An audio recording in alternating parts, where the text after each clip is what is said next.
And I know I just got that whole, I don't even forget how that was even, the dynamic was happening, but if Ben was trying to recruit Chris, and I was the upline expert, and I was doing all that, I'm gonna edify Ben back. So now Chris is like, oh man, Ben, I didn't know you're doing that well. I didn't know that you're that influential in the company. At first, they were just buddies. Ben used the trust and edified me. I handled that call. I got him to say, hey, did you already sign up Chris, or is that what you guys are doing now? He goes, oh, I guess that's what we're doing now, Ben, huh? I'm like, and I was like, fantastic. Well, Ben, or I'll say, Chris, let me tell you that, Ben is a tremendous asset to the company. He's doing phenomenally well. You could not have found a better person to lock arms with and get your business launched. So I'm super pumped that you got somebody you can lock arms with. And together, the three of us, we're going to do some amazing things together. So I'm going to edify him back, and then I'm going to leave him. I'll say, hey, guys, I'm going to leave you guys on the line. I'm going to pop off. And I'll let Chris, I'll let you and Ben, walk through the application process. You guys will be done in 3 minutes or less, so it'll be real quick. I'll let you guys handle that. Goodbye. That's it. And usually Ben will say, hey, thank you very much, Mr. Curruthers, or whoever, Mr. and Mrs. whoever you already edified. You always want to thank the upline expert. Show appreciation, right? Because that's what the prospect needs to hear. That should be appreciated, right? So that's how a three-way call goes. Any questions, by the way? I haven't stopped for any questions along the way here today, but anybody have any questions about what we just went through? Yes? Yeah, so I'm a newbie, 4 days, but my wife mentioned to our neighbors that I'm involved with this now. I'm immediately getting feedback, like, what about this? Foreign languages, how about if they sue you for this or that? So do you leave time in there for Q&A in your pitch? I don't leave time in for a Q&A on a three-way call normally. Well, let me rephrase that. That is a time that the upline expert is there to answer the questions. You usually get what you ask for. So I will usually do what I call a trial close. I'll go through that process like I just went through, and I'll say, hey, did you already fill out your application, or is that what you guys are doing now? And Chris might say, well, actually, I have a couple questions first. That's when I'll answer the questions. But I go ahead and try to close them, assuming the sale, assuming that they've already seen the whole presentation, they got enough to make a decision on. So I'll try to close them without that. If they have questions, I want to answer them. Bless you again. Come out of there. Look, you need oxygen. But answer the questions succinctly, to the point. Don't start, because sometimes people get into like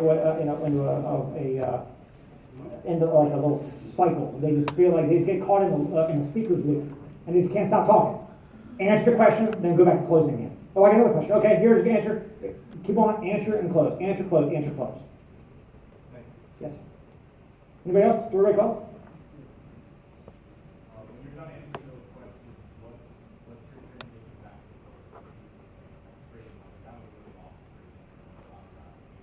Having that answer questions, what do you say after that? Well, I'll answer the question. I'll say, oh, by the way, that is a great question. And here's what else, Chris, that you want to keep in mind.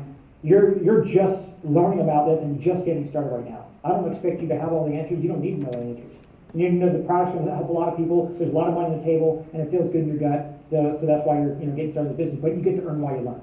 By the time I even learned how the compensation plan even worked, I was 3 months in. I'd already made a whole lot of money. I learned how the comp plan worked by getting paid from it.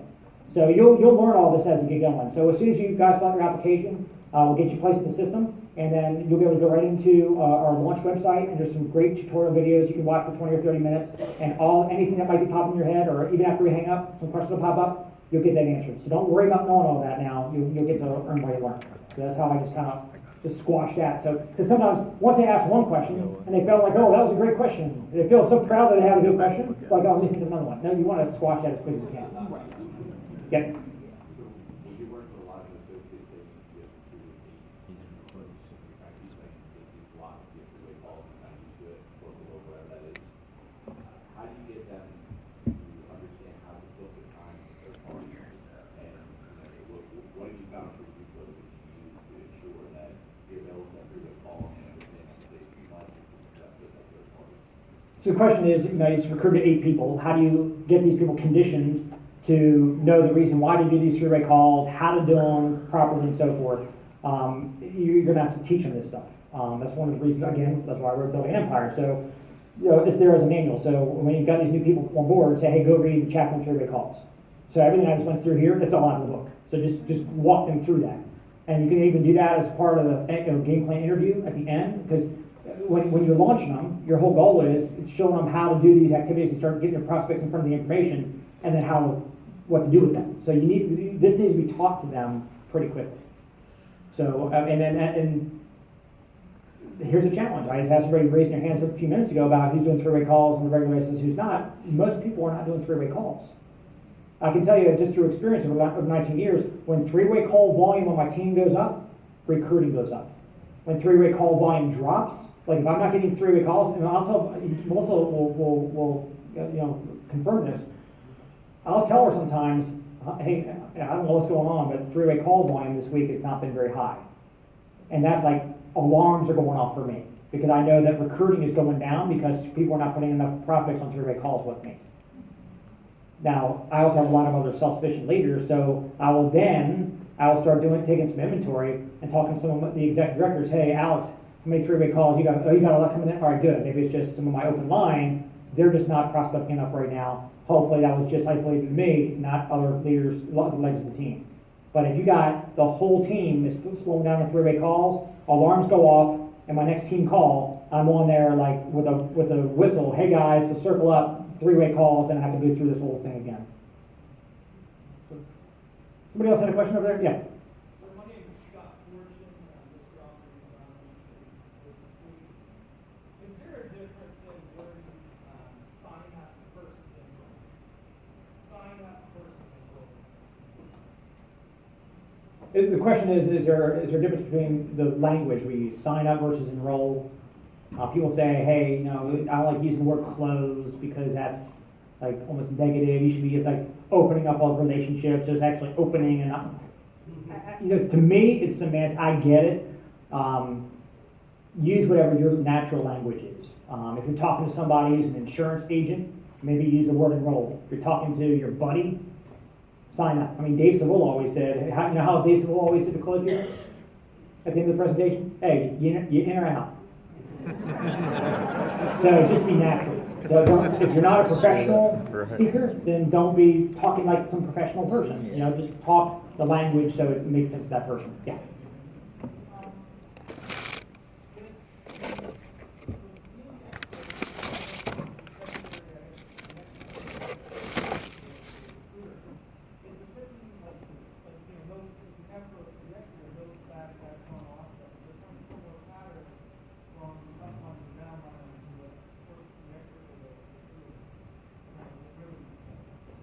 You have to run back one more time. Sorry.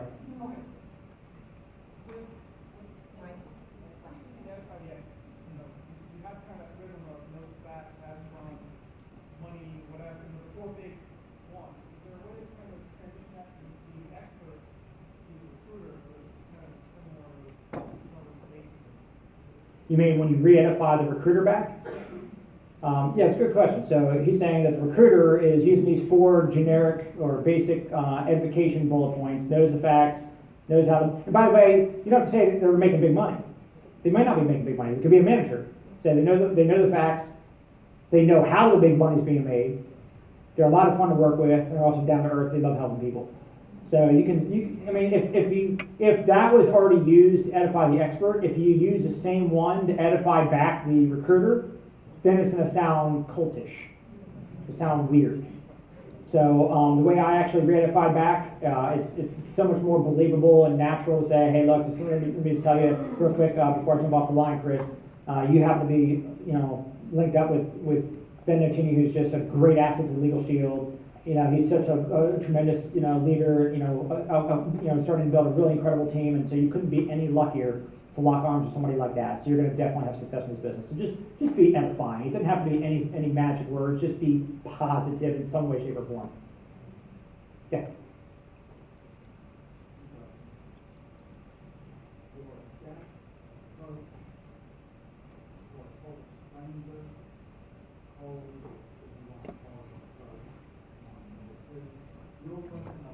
Let me start with number 1. Number 1 was my best approach.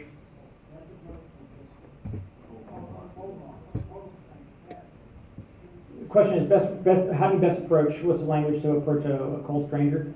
I think Dave Civil always hit it on the head. Start with a compliment. You compliment somebody, now they're receptive to whatever else you're going to say, because they like the first thing you said, they're hopefully going to like the second thing you said. So compliment them with something nice about them. I like your tie, I like your car, like your hair. I wish I could do with my hair what you have with your whatever. And by the way, I would do that. That's my personality. I'd look at him, and if I was at the gas station, he was pumping gas next to me, I'd be like, dude, I'm jealous of you. Like, what? I'm like, dude, I wish I had your hair. And then all of a sudden he feels great about his hair. I feel less about mine, but it's like, but I'm like, but now we got a conversation. He's got a smile on his face. It broke the ice. And I say, what do you do? Obviously, you don't have a lot of stress in your life, right? Because you make people feel here, and they always bring themselves down here. You're like, no, heck, I'm in mortgages. The market's not good like it used to be. I'm like, well, hey, I hear you. I was in real estate too. That's where I lost my hair. But before I lost it all, I actually got involved in the side business, and that's just my hair's coming back. But you just find a way to just break the ice and ask them what they do. And if you know a little bit about what they do, you already know the inherent problems in that industry, in that trade, whatever the case is. So if he's in mortgages, you already know he's deal to deal, whatever the case is. You don't have to just like play to that, but you can just say, hey, by the way, hey, it's a shot in the dark. I'm always on the lookout for sharp people. I'm at a company I work with. We got a project right now expanding in this particular market. It's a shot in the dark. I don't know if it's up your alley or not, but you ever do anything on the side, any kind of entrepreneurial kind of projects? Because if you're interested in checking out what our company's all about and what this new project is, I'd be happy to just give me your phone number. Or I'll text you a link to check out our company, and just do it like that, very very subtle, very smooth. If you sound like you're just trying to figure out a sales pitch or some kind of a pitch to already talk, again, I didn't say anything about Legal Shield. It's very very nonchalant. And again, would I know to tell you that again? If you're trying to write that down, I don't know what I just said. So it whatever just flows naturally after the compliment. Yeah.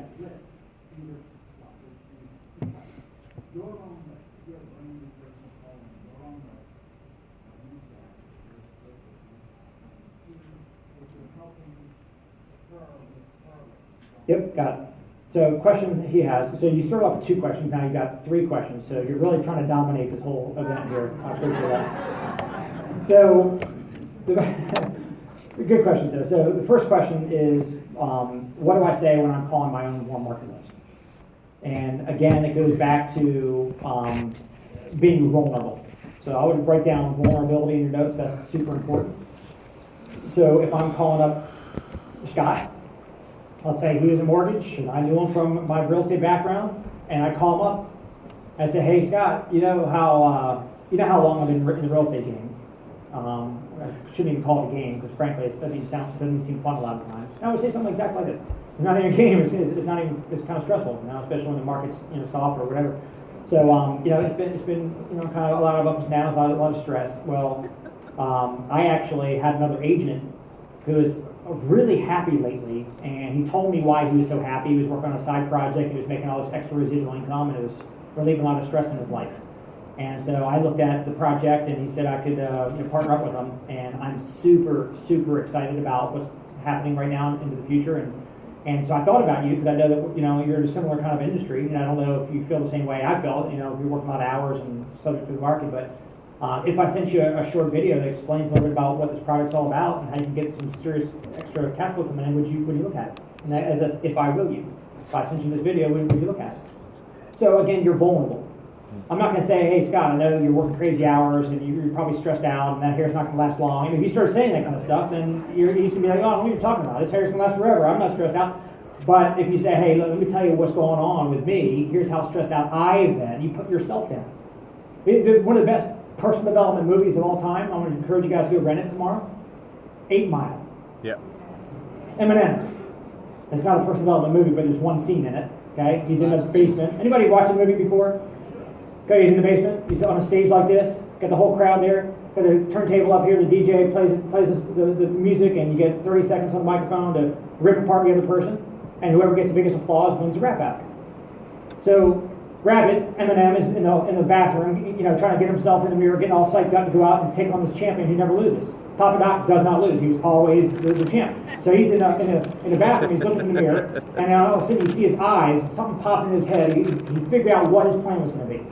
And he gets out there, and they do a coin flip, and he wins the coin toss. And usually you want to go second. You let that person get it off, and then you come back, come over top, and make everybody go crazy, and you win. Wins a coin flip, and Eminem goes, "I'll go first." And everybody's like, "Whoa, what an idiot!" So he gets a microphone, music starts going, and he gets on the mic and just starts ripping himself apart. Yeah, I live in a trailer with my mom. I'm a single dad. I got no money. I'm a loser. Just tears himself apart. Gives the guy the microphone. Papa Doc gets a microphone. Turntable starts spinning. And he goes,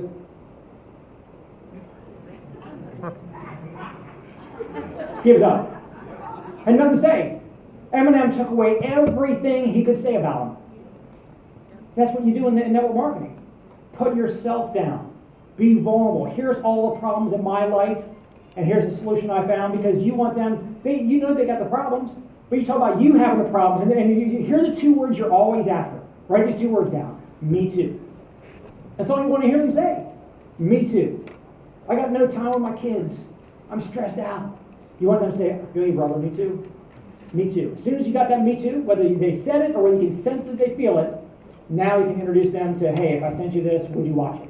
Hey, if I invite you out to the seminar so you can hear Mr. Acoin, who's made tens of millions of dollars as an entrepreneur, and he's teaching people for an hour on how to go out there and change your life. Whatever you're trying to invite them to, if I will you, now you got the me too, you're going to get them to come. Because you've already had them figure out in their reason why inside why they need to go get that information. Now, the other question is, if Scott recruits Melissa into the business and he wants to call her prospects with her, for her, you do something very similar.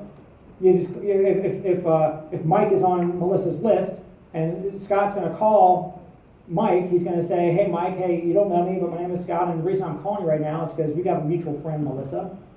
He goes, oh yeah, I know Melissa. And he's like, yeah, well, Melissa and I have known each other for a little while here, and the reason I'm calling you is because, you do the whole thing, the vulnerability. Hey, here's what my background has been. Here's kind of what I've been dealing with. Here's I've got stress, not telling my kids whatever the case is.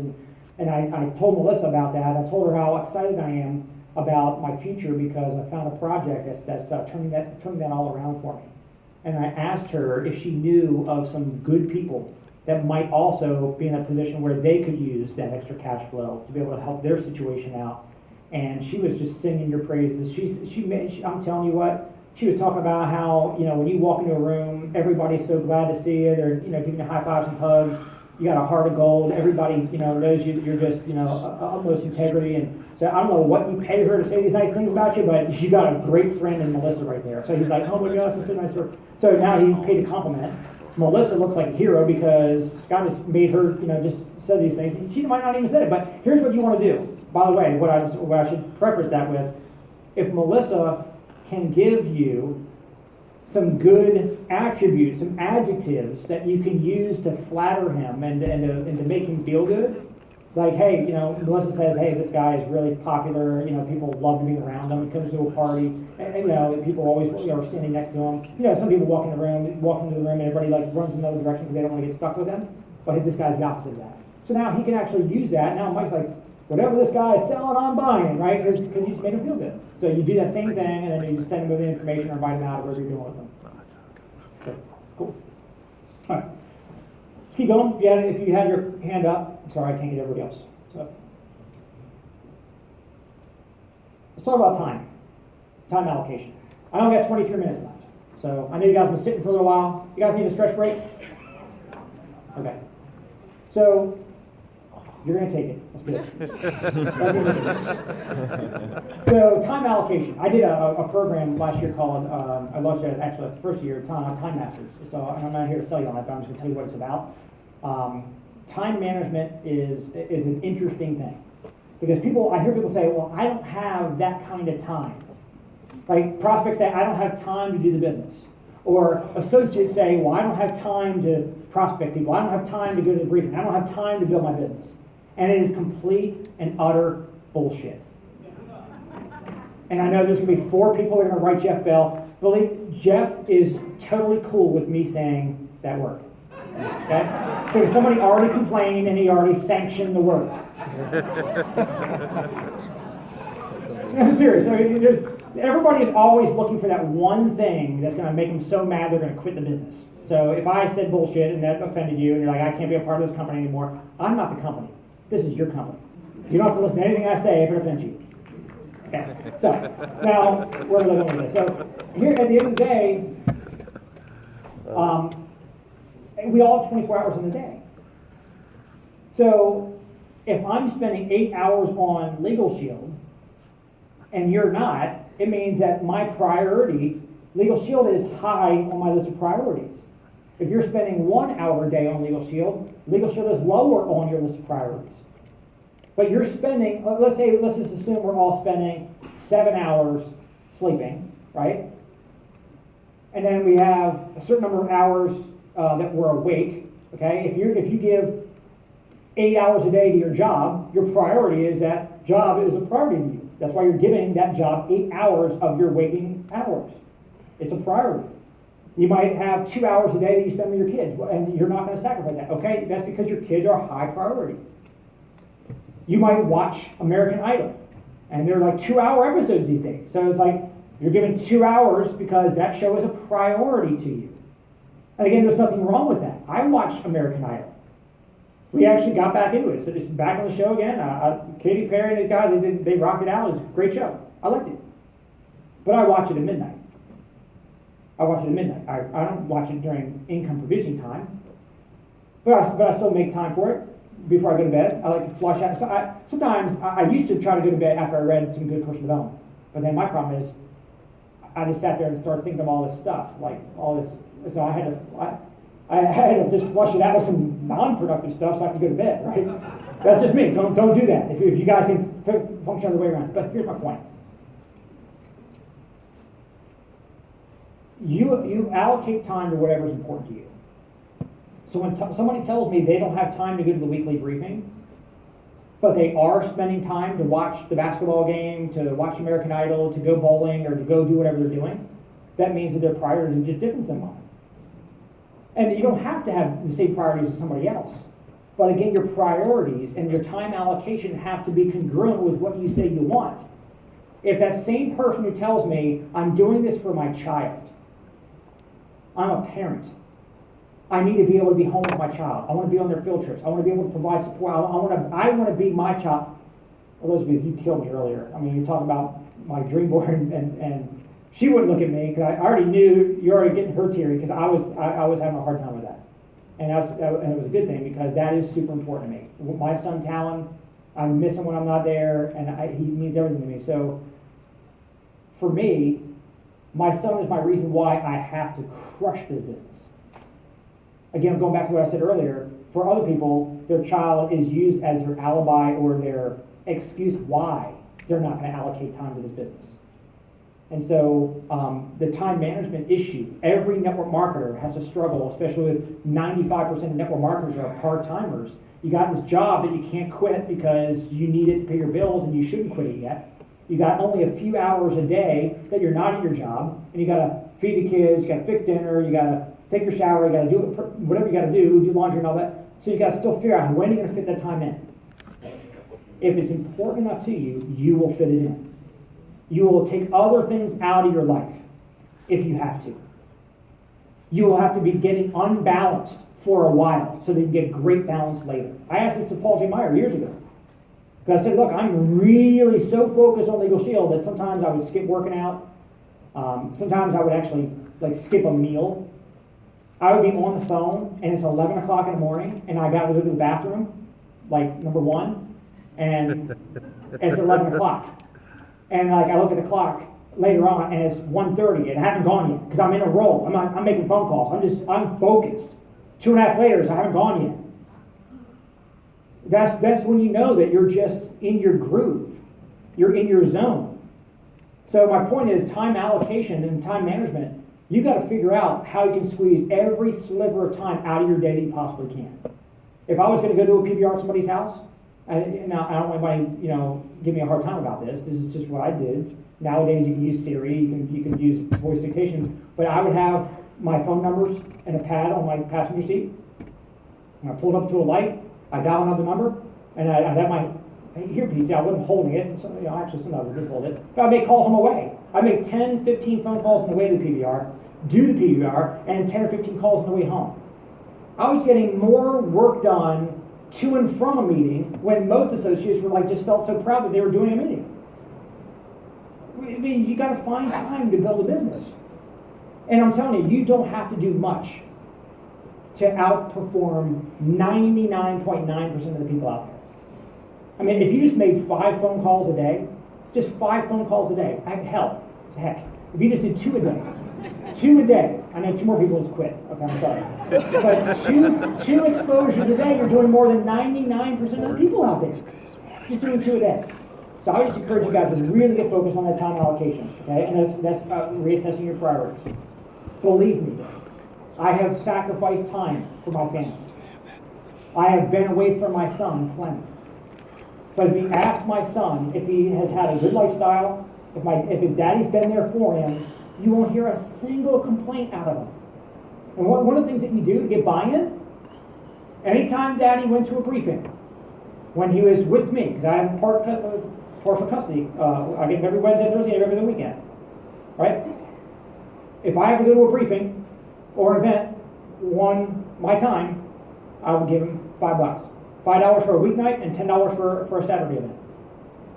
And here's what's really cool about that. If I had a couple of weeks where I didn't go to an event, and that was rare because usually I was always going to my weekly event until we moved to Virginia, and we didn't have a weekly event when I moved there until we actually started one. He'd give me a hard time, like, Dad, you need to start getting some more events. He's trying to make some money, right? You get buy-in. And that's important. If you got people at home that give you grief because you're spending too much time away from them, you have not gotten the buy-in properly. You've got to get them to understand you're doing it for you guys, not just for you. If your spouse is giving you a hard time, your spouse doesn't understand what's in it for him or her when you guys win. Bring the storm. So much being. Drink a lot of water. All right. We've got a couple minutes left here. So, how many of you guys have done Facebook Lives? Facebook Lives? Now, millennials are, all right, how many non-millennials have done Facebook Lives? Oh, that's good too, okay. So, Facebook Lives, for anybody who's not really familiar with what it is and why to use it, go on Facebook, instead of posting something, a picture or text, you can push the red little camera button and you'll be live on camera and you can do a live video cast. Why should you do this? Here's the thing. What I believe is best to use Facebook for in your leadership business is to brand you, not brand the company. Brand you, not the company. I'm not saying that you need to be a brand. I'm not saying I'm not talking about that. Like I had to do that for my books and stuff. So as an author, I had to brand myself as an expert in the space to be able to sell those books. That's not what I'm talking about. I'm saying how you're presenting yourself to the world is what you need to think through on Facebook. You need to watch what you say on Facebook. I see some people putting stuff on Facebook that is very divisive, polarizing. Like if you post something political on there, if you're talking about something Democrat, all your Republican friends don't like you. Vice versa, the opposite. So you got to be careful. If you're okay with having half of your audience upset with you, and now they don't want to have anything to do with you if you're ever talking about a business or about a product, then guess what? Post away. But the good thing about social media is you get to be whoever you decide you want to be, right? Especially for all the new friends you're adding on there. If you've been a chump all your life, mistreating people and all that, well, a lot of those warm market people might not be open to talking to you. But you can go out and add friends on Facebook or whatever. I'm talking about Facebook because that's my number one, platform. You can use Instagram, Twitter, whatever. But my point is, you get to decide who you're going to be. Now, you can do that using any kind of posting mechanism, but on a Facebook Live, here's what I would encourage you guys to do, all right? Talk about your why. Talk about your why. Why are you doing this business? That's one way to talk about Legal Shield without talking about Legal Shield. It's a great book, Start With Why by Simon Sinek. If you guys haven't read that, read that book. It's great. It'll help you guys to really get that in your mind so it comes through when you're having these conversations with people.